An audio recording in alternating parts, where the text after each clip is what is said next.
Iran Israel সংঘাতে উত্তপ্ত হয়ে উঠেছে মধ্যপ্রাচ্য। নেতানিয়াহু পুতিনকে হামলা থামাতে অনুরোধ করলেও পুতিন তা প্রত্যাখ্যান করেছে। ইরান হরমুজ প্রণালী দিয়ে জাহাজ চলাচল বন্ধ ঘোষণা করেছে, যা বৈশ্বিক জ্বালানি নিরাপত্তার বড় সংকট। যুক্তরাষ্ট্র মধ্যপ্রাচ্যে সামরিক ঘাঁটি সক্রিয় করে যুদ্ধজাহাজ মোতায়েন করেছে। ইরান পাল্টা হামলায় হুঁশিয়ারি দিয়েছে, এমনকি পারমাণবিক বোমা পরীক্ষারও ঘোষণা দিয়েছে। ইসরায়েলও পারমাণবিক হামলার হুমকি দিয়েছে। ইতিমধ্যে রাশিয়া, চীন, উত্তর কোরিয়া ও পাকিস্তান ইরানের সাথে দাঁড়িয়েছে।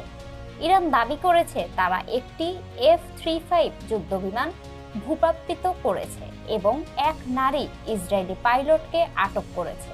নেতানিয়াহুর গ্রিসে আশ্রয়ের গুজব আরও উদ্বেগ বাড়িয়েছে। স্থিতি ক্রমেই ভয়াবহ রূপ নিচ্ছে।